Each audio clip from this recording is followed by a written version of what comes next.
Pembalasanku kepada mantan ibu mertua dan kakak ipar yang dulu tega fitnah aku, hingga cerai dan sebut aku wanita miskin.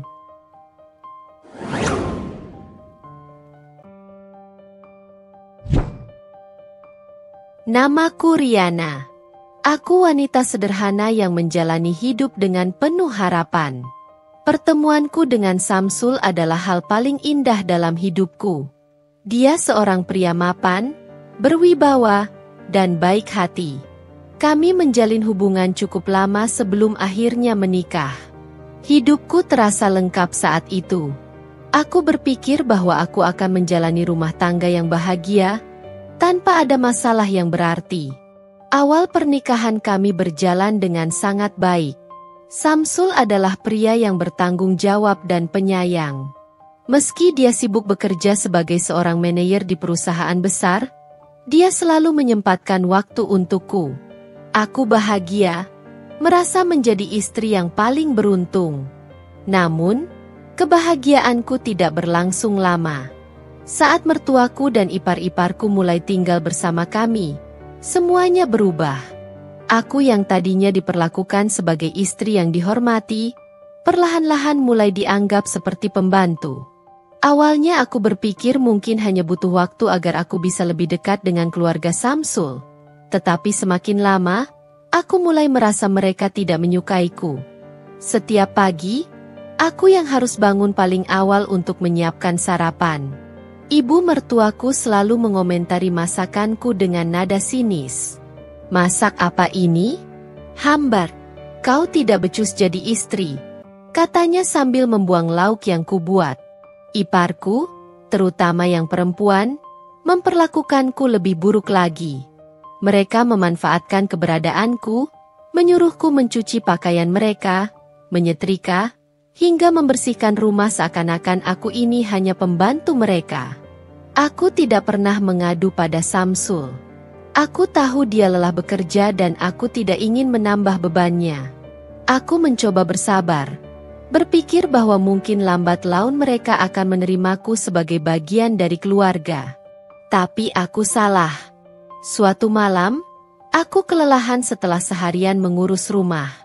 Aku duduk di ruang tamu, mencoba mengistirahatkan tubuhku yang terasa remuk. Ibu mertuaku tiba-tiba datang menghampiriku dan menatapku dengan tatapan tajam. "Jangan malas-malasan di rumah ini. Kau kira menikah dengan anakku berarti bisa bersantai?" katanya dengan nada tinggi. Aku tersentak, ingin menjelaskan bahwa aku baru saja selesai mengerjakan semua pekerjaan rumah. Tapi sebelum sempat aku berbicara, iparku yang lain ikut menimpali. "Benar, Bu. Dia ini memang pemalas. Kami di rumah ini kerja terus, tapi dia santai-santai saja." Hatiku mencelos.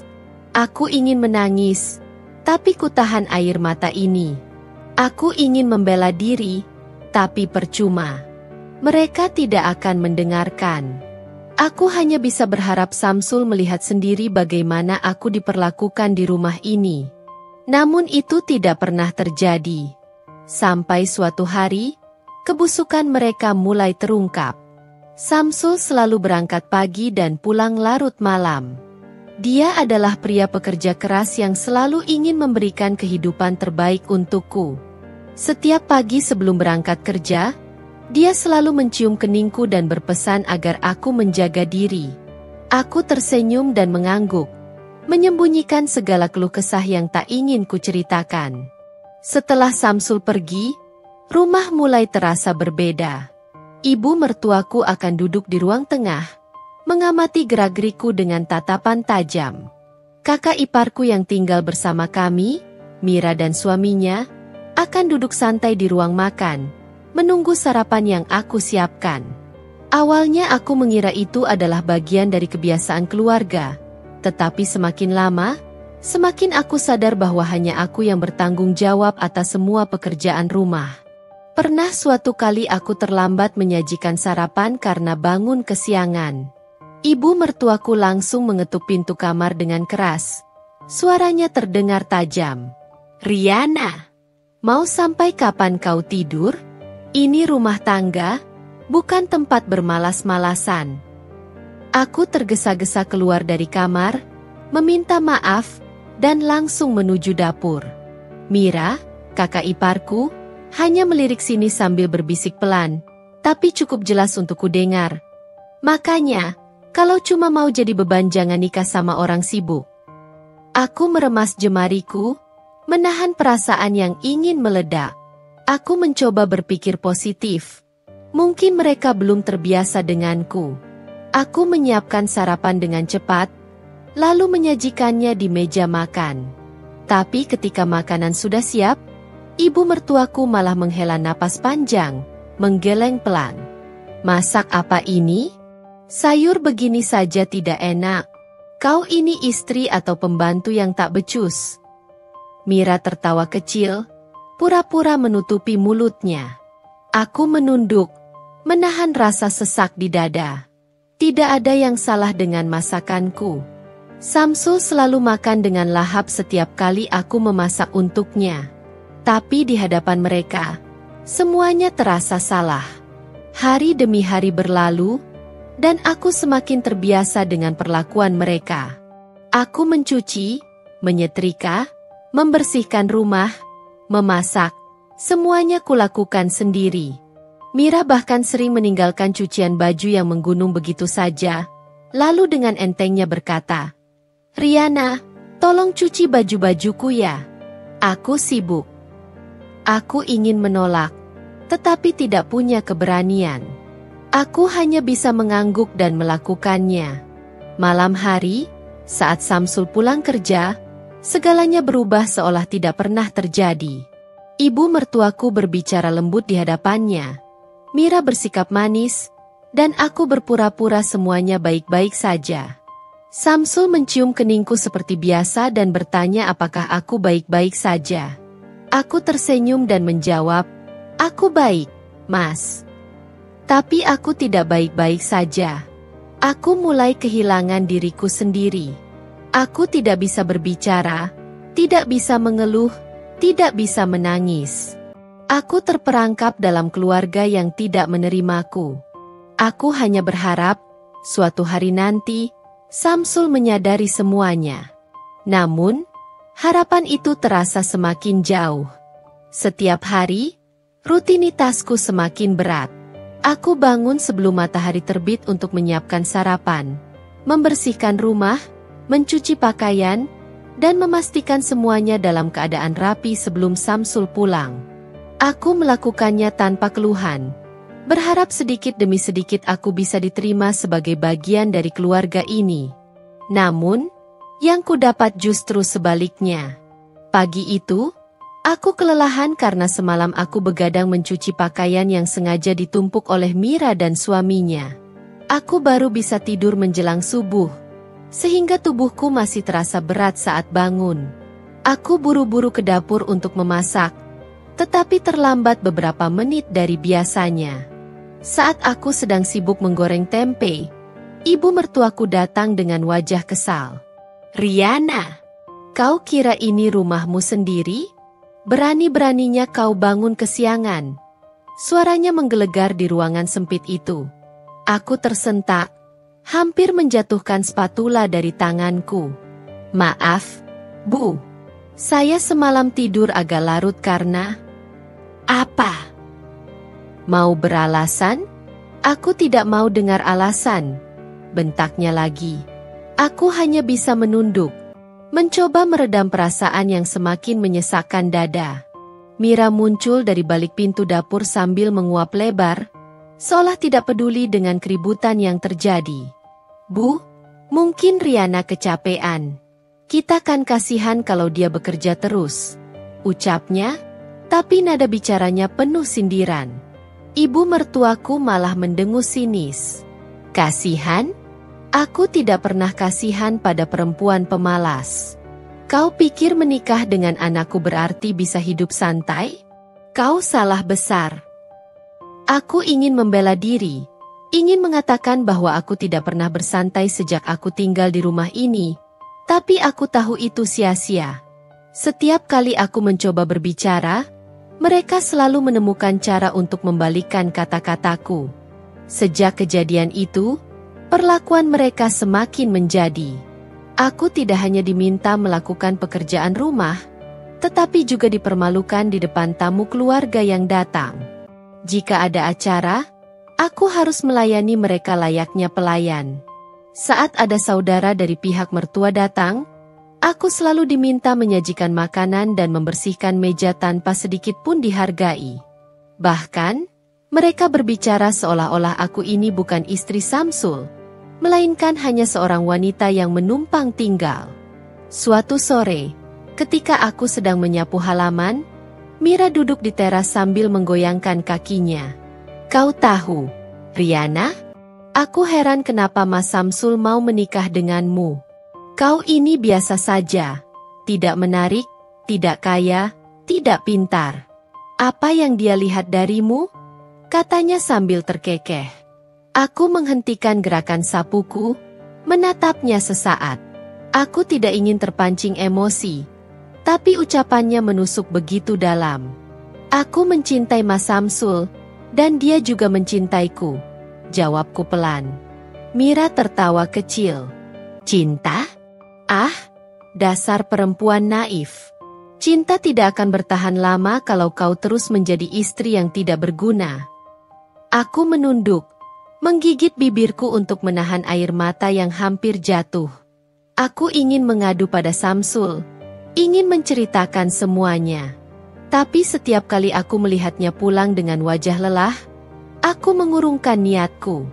Aku tidak ingin membebani pikirannya dengan masalah rumah.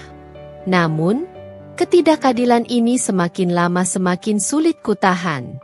Suatu malam, Samsul pulang lebih awal dari biasanya. Aku baru selesai memasak makan malam dan hendak menyajikan makanan di meja. Ibu mertuaku dan Mira sedang duduk di ruang makan, berbicara seperti biasa. Saat aku meletakkan piring terakhir di atas meja, tiba-tiba ibu mertuaku mengibaskan tangannya, membuat piring itu jatuh dan pecah di lantai. "Apa-apaan ini? Kau tidak bisa bahkan untuk sekadar meletakkan piring dengan benar?" bentaknya. Aku terkejut, berjongkok untuk membersihkan pecahan piring. Saat itulah, aku mendengar suara Samsul dari arah pintu. "Ibu, ada apa ini?" tanyanya. Aku menoleh cepat. Ini pertama kalinya dia melihat kejadian seperti ini secara langsung. Jantungku berdegup kencang, antara lega dan takut. Ibu mertuaku langsung memasang wajah sedih. "Samsul, ibu sudah tidak tahan. Istrimu ini tidak tahu sopan santun. Kerjaannya hanya membuat masalah di rumah." Aku membeku. Ingin sekali aku menyangkal, tapi Mira ikut bicara. "Benar, Mas. Riana itu malas, tidak pernah mengurus rumah dengan baik. Kami sudah sabar, tapi dia malah semakin keterlaluan," katanya dengan suara memelas. Samsul menatapku dengan raut wajah bingung. "Riana? Benarkah itu?" Aku menggeleng cepat. "Mas, itu tidak benar. Aku..." "Jangan dengarkan dia, Samsul." Ibu mertuaku memotong ucapanku. "Dia selalu mencari alasan. Kau tidak tahu, dia sering bersikap kurang ajar pada kami." Aku menelan ludah, merasa tubuhku semakin lemas. Aku ingin Samsul percaya padaku, tapi aku bisa melihat keraguan di matanya. Malam itu, aku merasa semuanya mulai runtuh. Malam itu aku benar-benar merasa hancur. Samsul masih menatapku, wajahnya penuh kebingungan. Aku bisa melihat ada sedikit keraguan di matanya, tetapi juga ada keinginan untuk percaya padaku. Aku membuka mulut, ingin menjelaskan semuanya. Ingin mengatakan betapa selama ini aku bertahan dengan segala penghinaan dan perlakuan buruk dari ibu serta kakak iparnya. Tapi ibu mertuaku tidak memberiku kesempatan. "Samsul, dengarkan ibu." Suaranya terdengar berat, penuh emosi yang dibuat-buat. "Ibu sudah sabar menghadapi kelakuan istrimu ini, tapi dia semakin kurang ajar. Dia tidak hormat pada ibu, malas mengurus rumah, Bahkan sering membantah kalau ibu menasihatinya. Aku terperangah. Itu semua fitnah. Aku ingin berteriak, ingin membela diri, tapi Mira menimpali dengan suara penuh kepura-puraan. Mas, kalau kau tidak percaya, coba saja tanya suamiku. Dia juga sering melihat sendiri bagaimana sikap Riana di rumah ini. Kami tidak mungkin berbohong. Aku merasa seperti orang yang tenggelam dalam lautan gelap, tidak tahu harus berpegangan pada apa. Aku menatap Samsul, berharap dia bisa melihat kebenaran melalui mataku. Mas, aku tidak seperti yang mereka bilang. Aku selalu berusaha jadi istri yang baik. Aku tidak pernah melawan, tidak pernah membantah. Semua ini fitnah. Suaraku bergetar, air mata mulai menggenang di pelupuk mata. Tapi ibu mertuaku langsung menimpali dengan nada tegas. Riana, berhenti berpura-pura. Dia menoleh ke Samsul dengan ekspresi sedih yang dibuat-buat. Ibu tidak tahan lagi. Kalau kau tetap mempertahankan perempuan ini, ibu lebih baik pergi dari rumah ini. Ibu tidak mau tinggal serumah dengan istri yang tidak tahu diri. Mendengar kata-kata itu, Samsul langsung panik. Jangan begitu, Bu. Ibu jangan bicara seperti itu. Aku bisa melihat dilema di wajahnya. Dia mencintaiku, tapi dia juga anak yang berbakti. Aku tahu, bagi Samsul, kata-kata ibunya adalah kebenaran mutlak. Tidak mungkin ibunya berbohong. Tidak mungkin kakak iparnya berbohong. Aku bisa melihat otaknya bekerja keras untuk mencerna semua ini. Aku menarik napas dalam-dalam.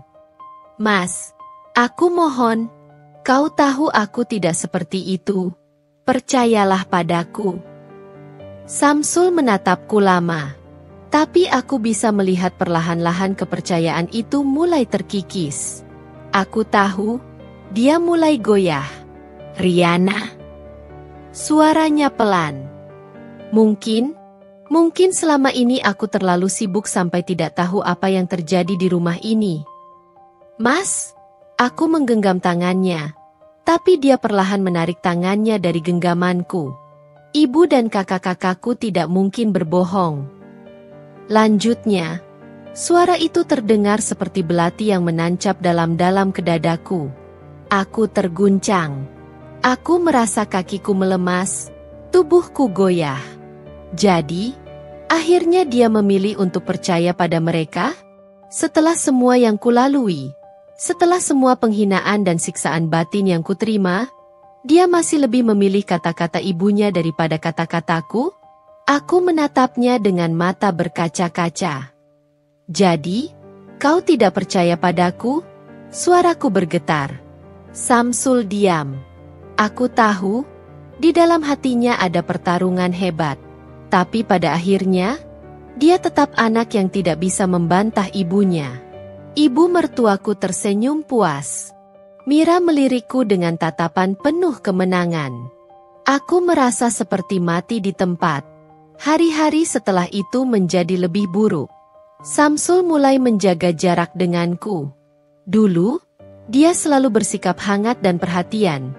Tapi kini ada jarak yang tidak kasat mata di antara kami. Aku bisa merasakannya. Aku mencoba mendekat, mencoba berbicara, tetapi dia selalu terlihat sibuk atau berpikir keras. Di sisi lain, ibu mertuaku dan Mira semakin berani. Kini mereka tidak hanya menghina, tetapi juga mulai memfitnahku di hadapan Samsul secara terang-terangan. Suatu malam, saat Samsul baru saja pulang kerja, ibu mertuaku langsung menghampirinya dengan wajah penuh amarah. Samsul, ibumu ini sudah tidak tahan lagi. Riana semakin kurang ajar. Aku yang sedang berada di dapur langsung menoleh. Tubuhku menegang. Samsul menghela napas panjang, tampak lelah. Apalagi, Bu? Istri macam apa yang meninggalkan rumah tanpa izin? Dia pergi entah kemana tadi siang tanpa memberitahu ibu. Padahal ibu butuh bantuannya. Aku membelalakan mata. Itu bohong. Aku tidak kemana-mana hari ini. Aku hanya berada di dalam rumah, mencuci pakaian dan membersihkan halaman. Mas, itu tidak benar. Aku ada di rumah seharian ini. Aku tidak kemana-mana. Aku buru-buru menjelaskan, tapi ibu mertuaku langsung menyela dengan suara lebih keras. Kau diam, Riana. Kau pikir ibu tidak tahu? Ibu lihat sendiri kau pergi dengan seorang pria di luar tadi siang. Aku terkejut bukan main. Apa? Itu tidak benar.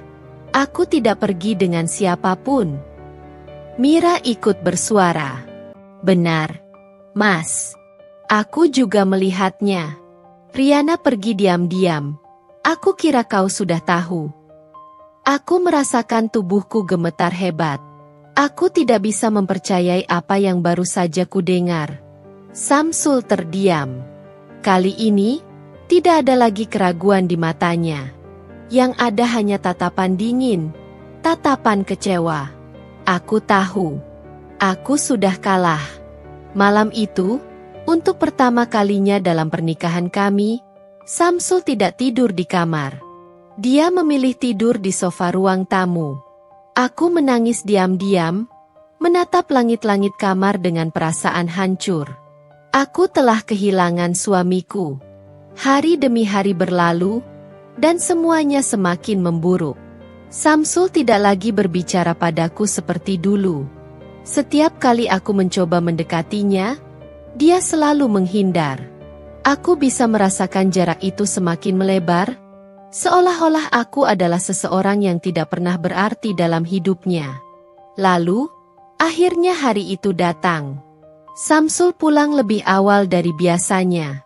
Aku yang sedang di dapur mendengar langkahnya masuk rumah. Tapi kali ini ada sesuatu yang berbeda.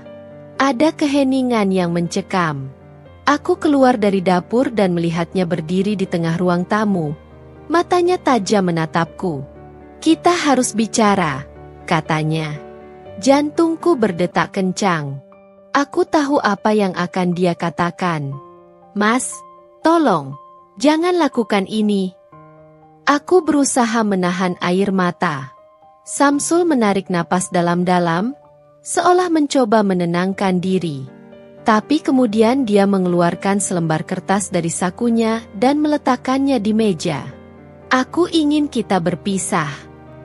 Dunia seakan berhenti berputar. Aku menatap kertas itu, mataku bergetar. Mas, tidak bisakah kau percaya padaku? Suaraku hampir tidak terdengar.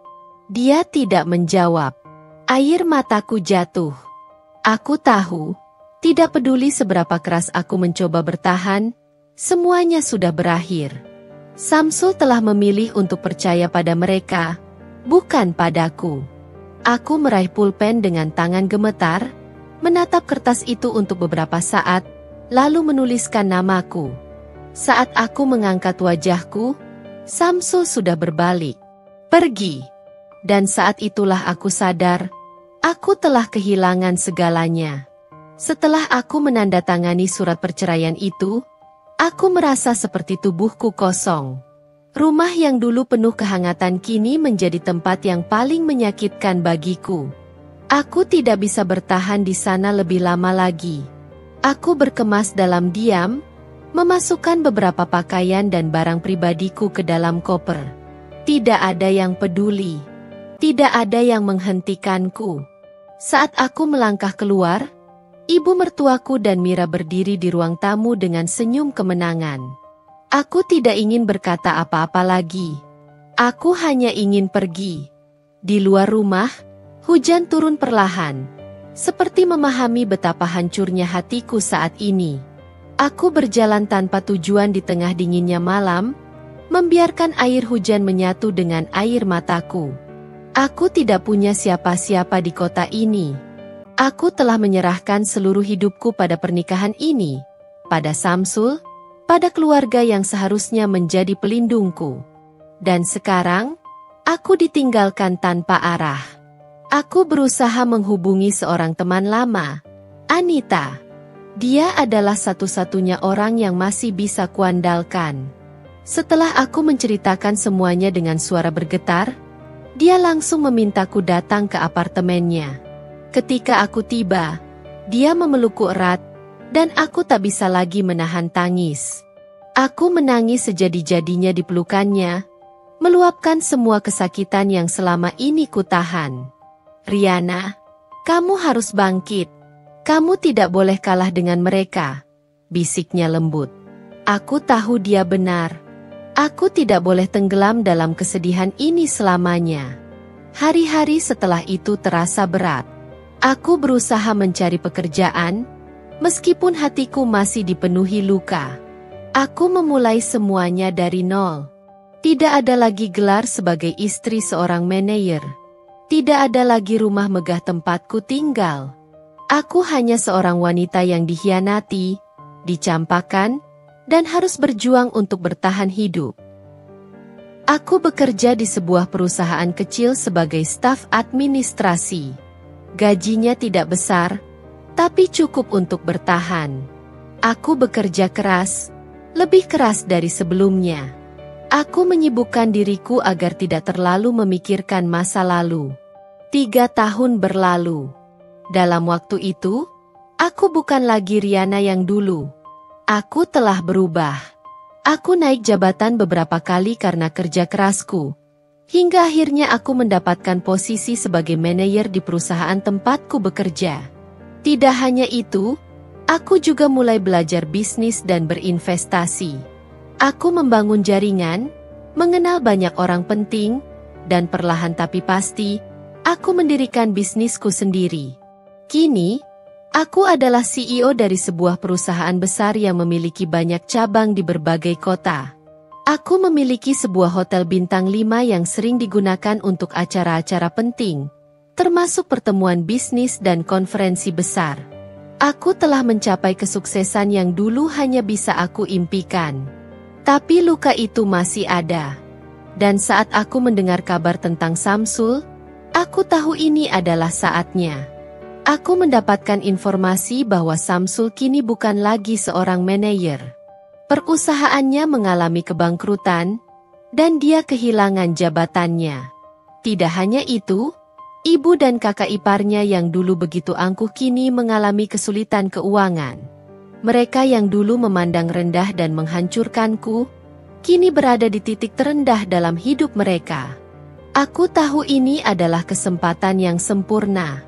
Aku mengadakan pertemuan bisnis besar di hotel milikku. Aku mengundang berbagai perusahaan untuk menghadiri acara itu, termasuk Samsul dan keluarganya. Aku memastikan bahwa mereka menerima undangan dengan format yang sangat resmi, tanpa mencantumkan namaku sebagai penyelenggara. Aku ingin mereka datang tanpa mengetahui siapa yang sebenarnya akan mereka hadapi. Hari itu pun tiba. Di ballroom hotel bintang 5 milikku, para tamu berdatangan dengan pakaian terbaik mereka. Para eksekutif perusahaan besar, para investor, dan bahkan beberapa pejabat menghadiri acara ini. Di tengah kemewahan itu, aku melihat mereka.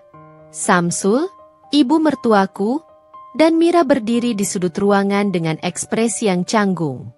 Mereka tampak berbeda dari yang aku ingat. Tidak ada lagi kebanggaan di wajah mereka.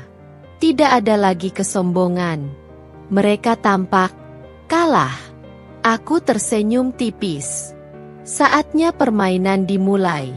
Aku duduk di kursi utama, mengenakan gaun elegan berwarna hitam dengan sentuhan emas yang membuatku terlihat berwibawa. Rambutku disanggul rapi, riasanku sempurna. Aku bukan lagi Riana yang dulu, wanita yang dulu diinjak-injak dan dihina.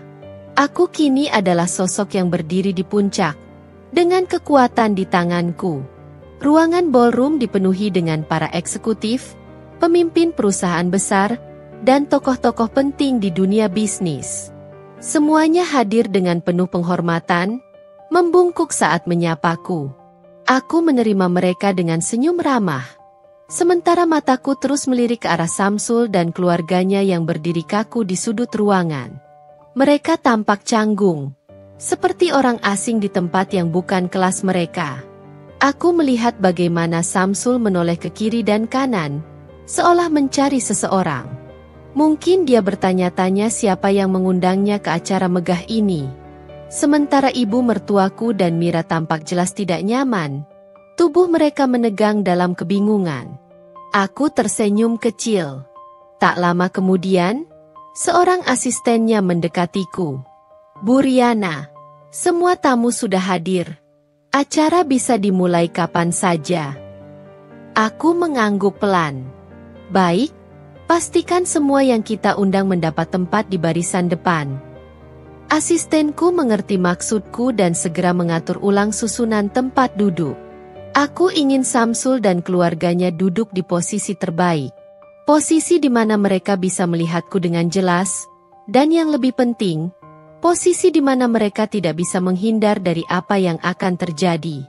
Saat semua tamu sudah duduk, aku melangkah ke atas panggung dengan percaya diri. Langkahku mantap, penuh wibawa. Aku berdiri di hadapan ratusan orang, lalu mengambil mikrofon. Selamat datang di acara ini. Suaraku terdengar tenang, tapi tegas. Malam ini, kita berkumpul di sini untuk merayakan pencapaian besar dan membahas kerjasama yang akan membawa kita semua menuju kesuksesan yang lebih besar. Aku berhenti sejenak, menatap ke arah Samsul. Aku melihat bagaimana matanya membelalak begitu melihatku di atas panggung. Ekspresinya berubah drastis, seolah tidak percaya dengan apa yang dilihatnya. Ibu mertuaku dan Mira juga tampak terkejut. Wajah mereka pucat pasi. Aku tersenyum tipis, menikmati reaksi mereka. Aku ingin berbagi sedikit cerita sebelum kita masuk ke inti acara. Lanjutku dengan suara tenang. 3 tahun lalu, aku adalah seorang wanita biasa. Seorang istri yang berharap bisa menjalani kehidupan rumah tangga yang bahagia. Tapi hidup tidak selalu berjalan sesuai dengan harapan kita. Aku berhenti sejenak. Sengaja memberi jeda agar kata-kataku benar-benar meresap. Aku pernah diperlakukan seperti sampah oleh orang-orang yang seharusnya menjadi keluargaku sendiri. Aku dihina, diinjak-injak, dan akhirnya ditinggalkan dengan cara yang paling menyakitkan. Ruangan menjadi sunyi. Semua orang mendengarkan dengan seksama. Tapi aku tidak menyerah. Suaraku sedikit meninggi. Aku bangkit. Aku bekerja keras. Dan aku berdiri di sini hari ini sebagai seseorang yang lebih kuat, lebih berkuasa. Aku menatap langsung ke arah Samsul, ibu mertuaku, dan Mira. Mereka tidak bisa mengalihkan pandangan. Lalu, takdir mempertemukan kita kembali di sini, di bawah kondisi yang jauh berbeda. Aku bisa melihat Samsul menelan ludah. Ibu mertuaku mulai menggenggam tangan Mira, seolah mencari pegangan. Dan malam ini, lanjutku dengan senyum dingin, aku ingin memberi pelajaran kepada mereka yang pernah meremehkan orang lain. Bahwa hidup selalu berputar. Bahwa mereka yang menindas suatu hari akan merasakan seperti apa rasanya berada di bawah. Tepuk tangan menggema di seluruh ruangan. Aku melangkah turun dari panggung dan berjalan langsung ke arah Samsul dan keluarganya. Semua mata tertuju pada kami. Bagaimana kabarmu, Mas Samsul? Tanyaku dengan nada lembut, tapi penuh sindiran. Samsul tampak gelagapan. Riana. Suaranya hampir tidak terdengar. Aku tidak menyangka kau akan datang ke acaraku. Lanjutku dengan senyum manis yang dipenuhi kepuasan. Ibu mertuaku tampak ingin mengatakan sesuatu, tapi bibirnya bergetar. Mira menunduk, tidak berani menatapku. Bagaimana rasanya sekarang? Tanyaku. Suaraku lebih pelan tapi tajam. Bagaimana rasanya menjadi seseorang yang tidak lagi berkuasa? Bagaimana rasanya menjadi pihak yang kalah? Samsul menunduk. Rahangnya mengeras. Aku tersenyum dingin. Dulu, aku adalah seseorang yang hanya bisa menangis dalam diam ketika dihina dan disakiti.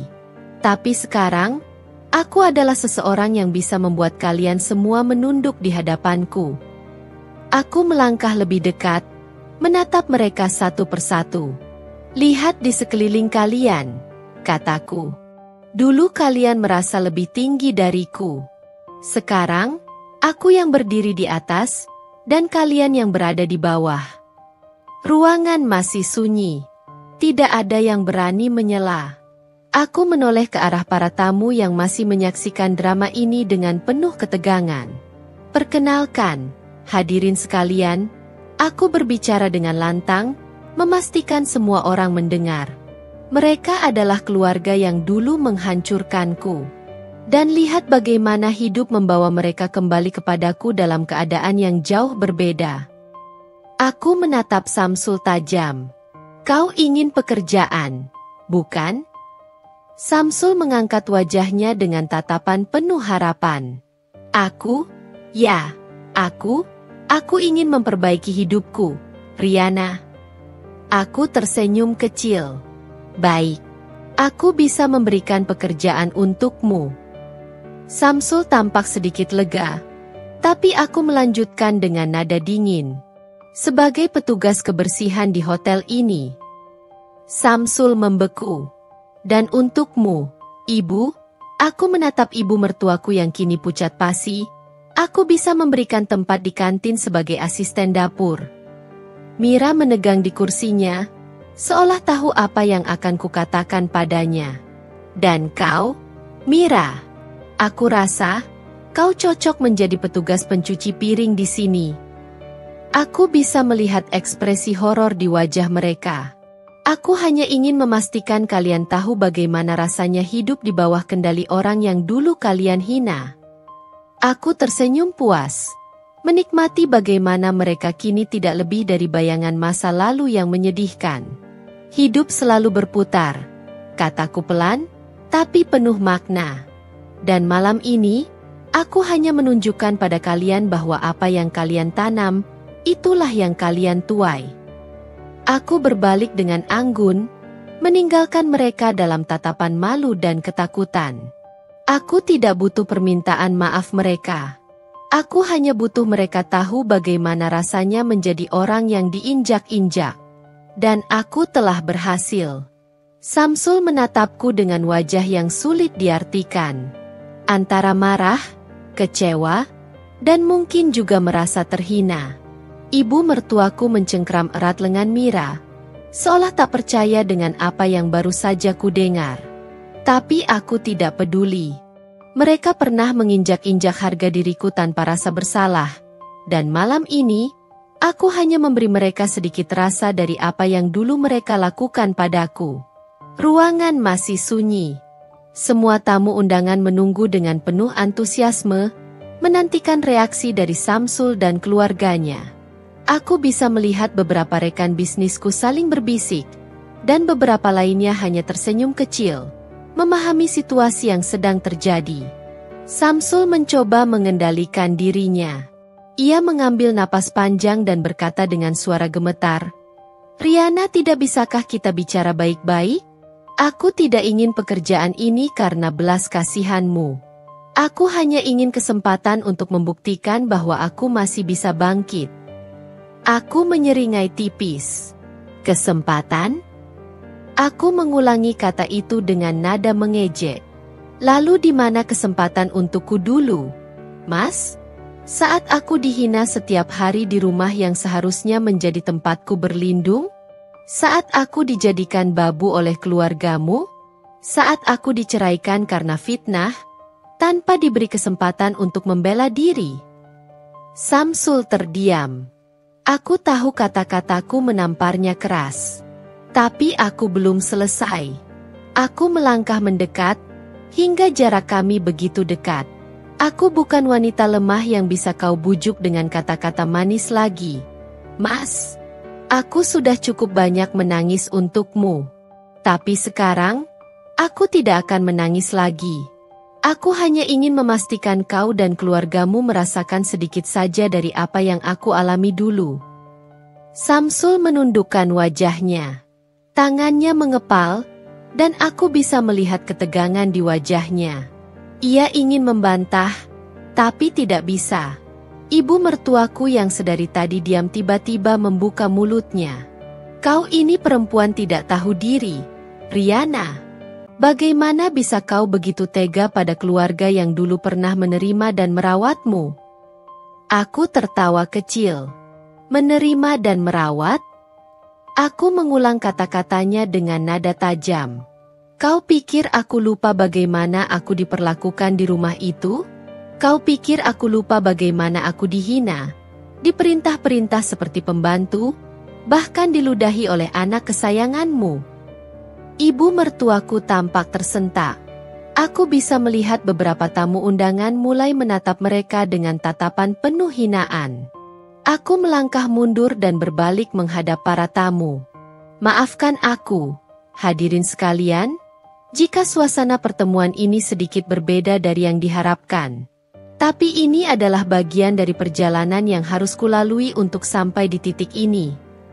Aku tersenyum kecil. Dan aku ingin kalian semua menyaksikan bagaimana roda kehidupan benar-benar berputar. Aku menatap Samsul kembali.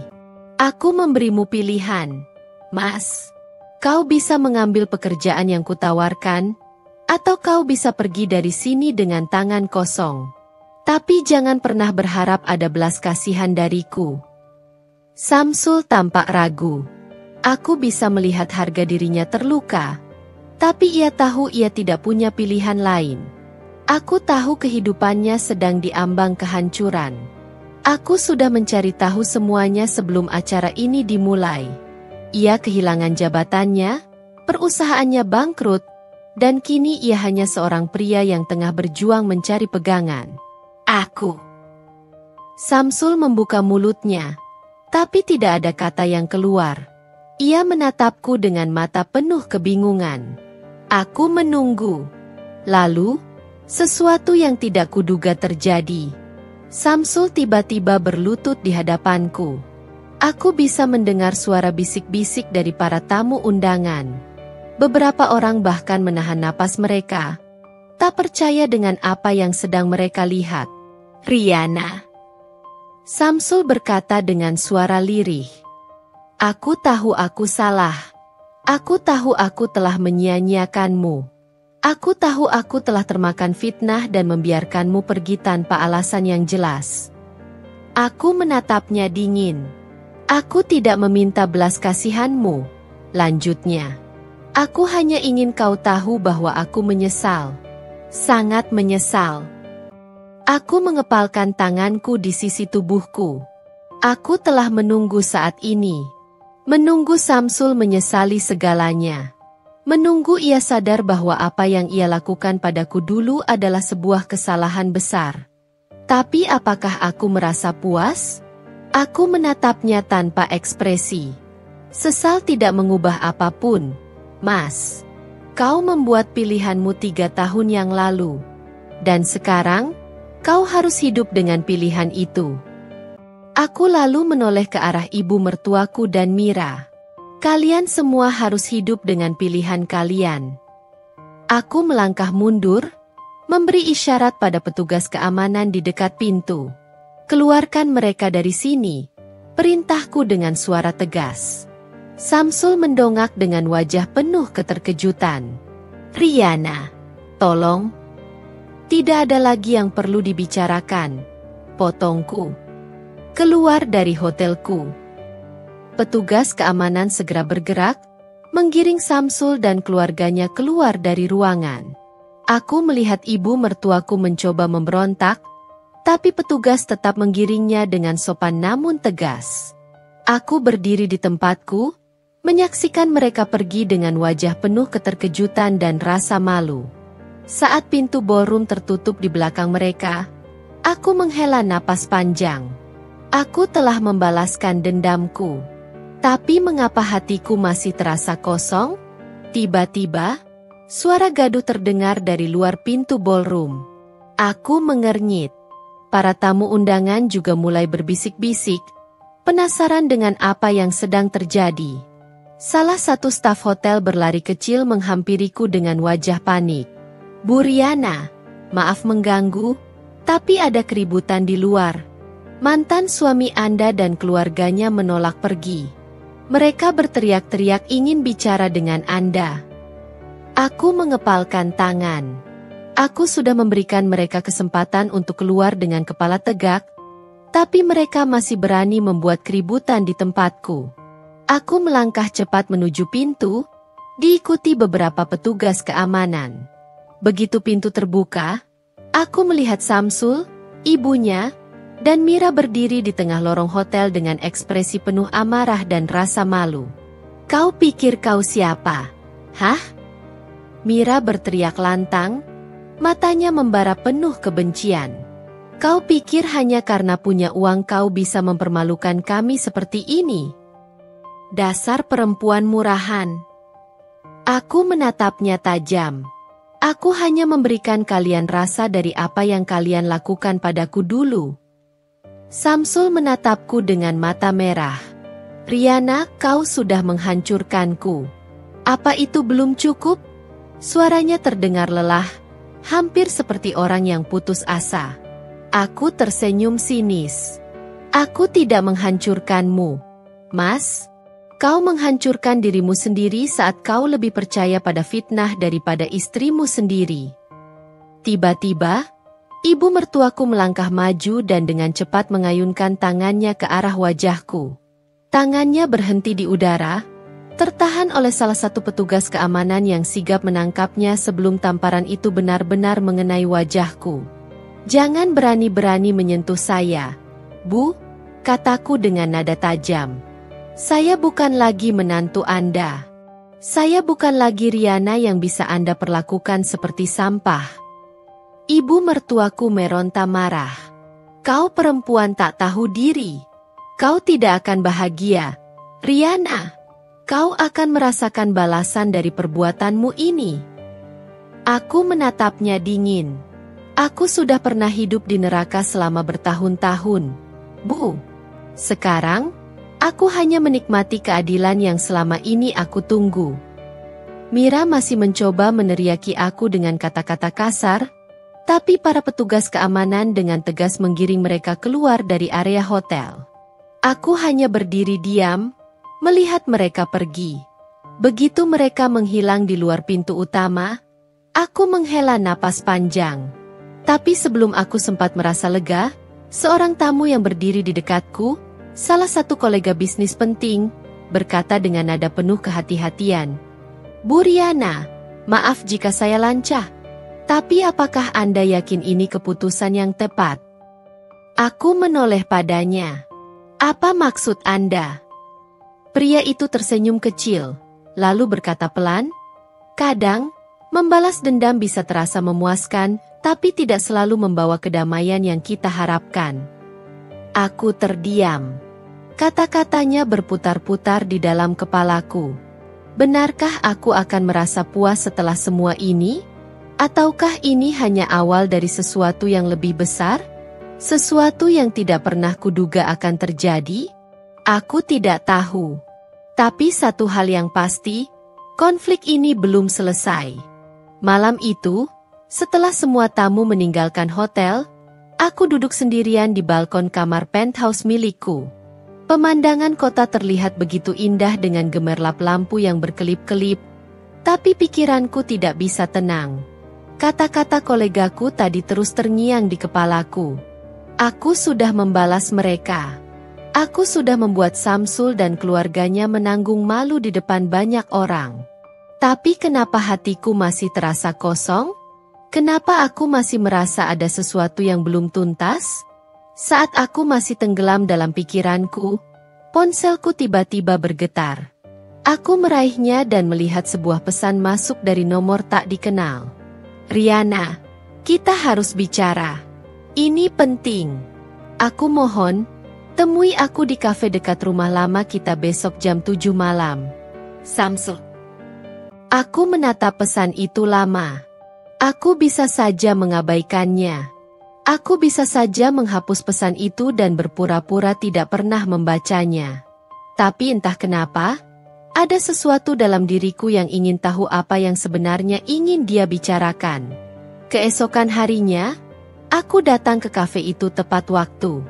Samsul sudah menungguku di sudut ruangan, tampak lebih kurus dan jauh berbeda dari pria yang dulu ku kenal. Aku melangkah mendekat dengan hati-hati, lalu duduk di kursi di hadapannya. "Apa yang mau kau bicarakan?" tanyaku tanpa basa-basi. Samsul menghela napas panjang. "Rian, aku tahu aku tidak pantas meminta ini darimu. Tapi aku benar-benar butuh bantuanmu." Aku menaikkan alis. "Bantuan?" Dia mengangguk. "Setelah perusahaan bangkrut, aku terlilit utang yang cukup besar. Ibu dan Mira juga mengalami masalah hukum karena beberapa penipuan yang mereka lakukan. Aku tidak punya siapa-siapa lagi. Aku benar-benar terpuruk." Aku menatapnya tanpa ekspresi. "Dan kau pikir aku peduli?" Dia terdiam. Matanya menatapku penuh harapan, tapi aku tidak menunjukkan sedikit pun empati. "Dulu, saat aku memohon padamu untuk percaya padaku, kau malah menghancurkan hidupku," lanjutku. "Saat aku menangis dan berharap kau membelaku, kau memilih untuk membuangku. Jadi sekarang, kenapa aku harus peduli dengan nasibmu?" Samsul menundukkan kepala. "Aku tidak meminta belas kasihanmu, Riana. Aku hanya ingin meminta maaf. Dan aku ingin kau tahu bahwa aku benar-benar menyesal." Aku menghela napas panjang. Ini adalah saat yang aku impikan selama bertahun-tahun. Melihatnya menyesal, melihatnya hancur. Tapi sekarang, aku menyadari sesuatu. Dendam memang manis, tapi ia tidak pernah benar-benar menyembuhkan luka. Aku menatapnya lama, lalu berkata dengan suara yang lebih lembut, "Maaf, Samsul, tapi aku sudah selesai denganmu." Aku bangkit dari kursiku dan meninggalkannya di sana, duduk sendirian dengan semua penyesalannya. Aku tidak butuh pembalasan lagi. Aku sudah menang. Dan sekarang, aku hanya ingin melanjutkan hidupku tanpa melihat ke belakang lagi. Beberapa bulan setelah pertemuan terakhirku dengan Samsul, hidupku terus berjalan maju. Bisnis hotelku semakin berkembang. Namaku semakin dikenal sebagai salah satu wanita pengusaha sukses di negeri ini. Aku tidak pernah lagi mencari tahu tentang Samsul atau keluarganya. Bagiku, mereka sudah menjadi bagian dari masa lalu yang tidak perlu kuingat lagi. Namun, takdir ternyata masih ingin mempertemukan kami dalam keadaan yang jauh lebih menyedihkan untuk mereka. Suatu malam, aku baru saja menghadiri sebuah acara gala bisnis di salah satu hotel cabangku. Saat aku hendak masuk ke dalam mobil, seorang wanita tua dengan pakaian lusuh berlari mendekatiku, jatuh berlutut di hadapanku, dan mencengkeram ujung gaunku.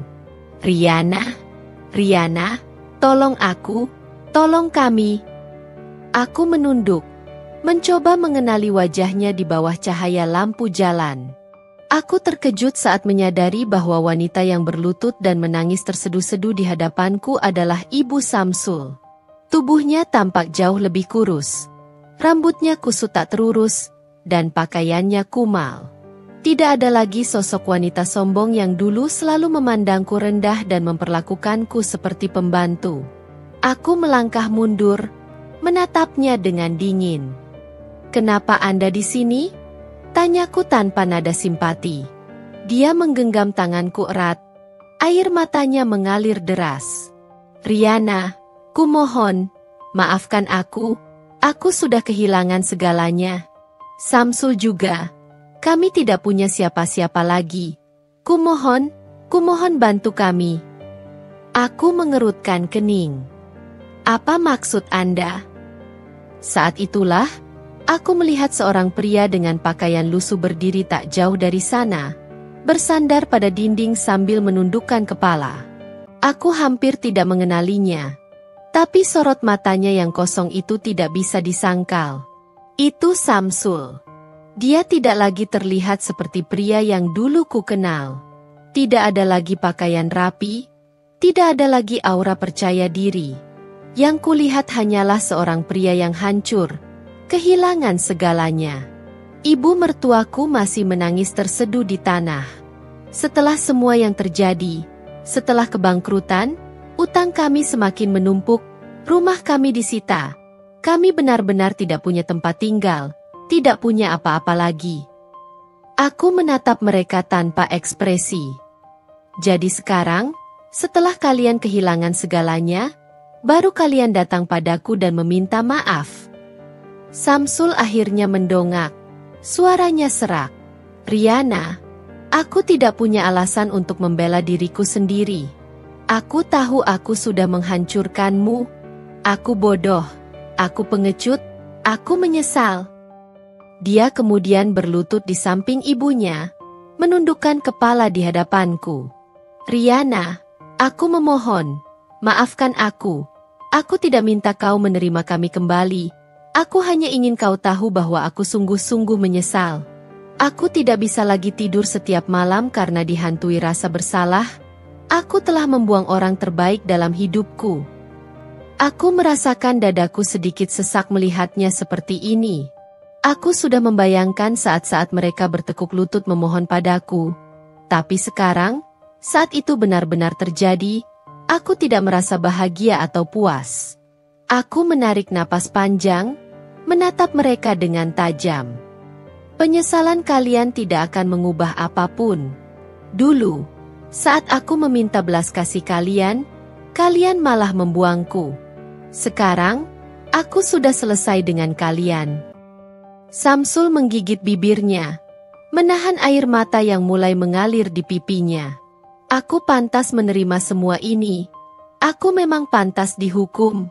Tapi jika ada sedikit saja kebaikan di hatimu, aku mohon, biarkan aku menebus kesalahanku. Aku tidak ingin mati dengan membawa rasa bersalah ini, Riana. Aku menatapnya lama. Ada perasaan yang berkecamuk di dalam hatiku. Aku bisa saja membiarkan mereka menderita lebih lama. Aku bisa saja membalas semua yang mereka lakukan padaku dengan terus membiarkan mereka terpuruk. Tapi pada akhirnya, aku sadar bahwa aku tidak ingin lagi hidup dengan kebencian. Aku tidak ingin terus menyimpan dendam. Aku menoleh ke arah salah satu asistanku. Bawa mereka ke kantor besok pagi. Aku akan melihat apakah ada pekerjaan yang cocok untuk mereka. Mata Samsul membelalak, tidak percaya dengan kata-kataku. Riana, kau benar-benar? Aku menatapnya dingin. Aku tidak melakukannya karena aku masih peduli padamu. Aku hanya tidak ingin menjadi sekejam kalian dulu. Samsul menundukkan kepala, menggigit bibirnya menahan isak tangis. Ibunya pun kembali menangis. Kali ini bukan karena penderitaan, tapi karena tidak percaya bahwa aku masih memberi mereka kesempatan. Aku berbalik, melangkah masuk ke dalam mobil tanpa melihat ke belakang. Aku telah menang. Bukan dengan membalas dendam, tapi dengan menunjukkan bahwa aku bisa menjadi lebih baik dari mereka. Aku tidak akan pernah kembali ke masa lalu, tapi setidaknya, aku bisa menutup bab ini dengan tenang. Beberapa bulan setelah kejadian itu, kehidupanku mulai memasuki babak baru. Bisnis semakin berkembang, aku lebih fokus pada diri sendiri, dan hari-hariku semakin dipenuhi dengan kegiatan yang bermanfaat. Aku merasa damai. Meskipun luka lama terkadang masih datang menghantui, tetapi aku mulai belajar melepaskannya. Aku tahu, hidup tidak bisa dipenuhi dengan kebencian. Setiap orang punya perjalanan dan kesalahannya masing-masing. Begitu juga dengan mereka yang dulu membuatku menderita. Suatu pagi yang cerah, aku duduk di kantor lantai atas hotelku sambil menatap keluar jendela, memandangi kota yang berkembang pesat. Ponselku bergetar, sebuah pesan masuk dari nomor yang tidak aku kenal. Ketika aku membuka pesan itu, hati terasa berat. Riana, ini Samsul. Aku tahu sudah terlambat, tapi aku ingin sekali berbicara denganmu. Tolong, beri aku kesempatan untuk mengungkapkan semuanya. Aku menyesal, dan aku tidak bisa lagi menghindar dari kenyataan. Aku menatap layar ponsel dengan pikiran yang kacau. Sudah bertahun-tahun aku mencoba untuk melupakan mereka. Dan sekarang, Samsul datang lagi dengan penyesalan. Apa yang bisa dia katakan yang bisa memperbaiki semua yang sudah terjadi? Tapi entah kenapa, aku merasa ada sesuatu yang harus aku dengar. Akhirnya, aku memutuskan untuk memberi kesempatan satu kali lagi. Tidak untuk mereka, tapi untuk diriku sendiri. Aku ingin menutup bab ini dengan hati yang lapang. Aku mengirimkan balasan singkat, aku akan datang. Pukul 7 malam ini. Aku tiba di kafe yang sama di mana kami terakhir bertemu. Samsul sudah menunggu di sudut, mengenakan pakaian yang jauh lebih rapi daripada yang terakhir kali kulihat. Wajahnya tampak lebih matang, dan ada kerutan-kerutan di sekitar matanya yang menunjukkan bahwa dia tidak lagi muda dan tak terjamah oleh masalah. Begitu aku duduk di hadapannya, dia menatapku dengan mata penuh penyesalan. Riana, aku tidak tahu harus mulai dari mana. Aku tahu aku telah menghancurkan hidup kita, dan aku tidak pernah bisa mengembalikan waktu. Tapi aku mohon, biarkan aku menceritakan semuanya. Aku mengangguk pelan, memberi kesempatan baginya untuk berbicara. Samsul menunduk sejenak, seolah mencari kata-kata yang tepat. Setelah kita berpisah, aku merasa seperti kehilangan segalanya. Bisnisku bangkrut, ibu dan Mira terjerat masalah hukum, dan aku merasa terbuang. Aku tahu, aku sudah tak punya hak untuk meminta maaf, tapi aku ingin kau tahu, Riana, aku menyesal. Aku terlalu cepat percaya pada orang lain dan mengabaikanmu, orang yang paling aku cintai. Suara Samsul serak. Aku sadar sekarang, aku yang telah merusak segalanya. Aku terlalu bangga, terlalu sombong untuk melihat bahwa yang aku butuhkan ada di depan mata. Kamu, Riana. Aku telah kehilanganmu, dan aku tahu aku tidak akan pernah mendapatkannya kembali. Aku menatapnya dalam-dalam, mencoba menilai apakah penyesalannya tulus. Aku sudah terbiasa dengan rasa sakit yang dia sebabkan, dan aku tidak ingin terjatuh lagi dalam jurang yang sama. Tapi, untuk pertama kalinya, aku merasa ada kedewasaan dalam dirinya. Aku menarik napas dalam-dalam dan berkata, Samsul, aku tidak tahu apa yang kau harapkan dari aku sekarang. Tapi satu hal yang perlu kau ingat. Aku tidak datang ke sini untuk membuka luka lama. Aku datang karena aku ingin mengakhirinya dengan damai. Dengan kedamaian dalam hati. Kamu sudah mendapatkan kesempatanmu, dan aku sudah cukup terluka. Aku sudah belajar untuk berdiri di atas kaki sendiri, tanpa bergantung pada siapapun. Samsul terdiam, menundukkan kepalanya. Aku mengerti, Riana. Aku tidak berharap untuk kembali padamu, tapi aku hanya ingin meminta maaf dengan sepenuh hati. Terima kasih karena sudah memberi kesempatan ini. Aku tersenyum kecil. Kadang, kita harus jatuh dulu untuk belajar bagaimana bangkit. Kau sudah belajar, Samsul. Aku harap kamu bisa melanjutkan hidupmu dengan lebih baik. Jangan biarkan masa lalu menghantui. Semua orang berhak mendapatkan kesempatan untuk berubah. Samsul menatapku dengan mata yang penuh rasa syukur. Tetapi aku tahu, aku sudah melepaskannya. Tidak ada lagi dendam, tidak ada lagi kebencian. Aku berdiri dan berjalan keluar dari kafe itu, merasa lega. Setiap langkah yang kuambil terasa lebih ringan, seperti beban berat yang selama ini menekan pundakku akhirnya lepas. Aku tahu, ini adalah langkah terakhir untuk menutup buku lama. Kehidupan terus berjalan. Bisnis semakin berkembang, dan aku menemukan kebahagiaan dalam apa yang aku lakukan. Setiap hari, aku bangun dengan rasa syukur, dengan penuh harapan untuk masa depan yang lebih baik. Aku belajar bahwa hidup tidak selalu adil. Tetapi kita punya kekuatan untuk memilih bagaimana kita merespons setiap ujian. Dan dari pengalaman ini, Aku ingin berbagi satu hal penting. Jangan pernah biarkan kebencian dan penyesalan menguasai hidupmu. Hidup ini terlalu singkat untuk dibuang hanya karena masa lalu. Jadilah lebih baik. Jangan hanya menunggu balasan, tapi juga cari kedamaian dalam dirimu sendiri. Karena pada akhirnya, yang paling penting adalah bagaimana kita menyikapi hidup, bukan bagaimana orang lain memperlakukan kita. Jangan biarkan masa lalu mendikte masa depanmu. Bangkitlah, dan lakukan yang terbaik di setiap langkahmu. Terima kasih telah mengikuti perjalanan ini. Semoga kisah ini memberi pelajaran dan kekuatan bagi siapapun yang membacanya. Sampai bertemu di kesempatan lain. Salam hangat, Riana.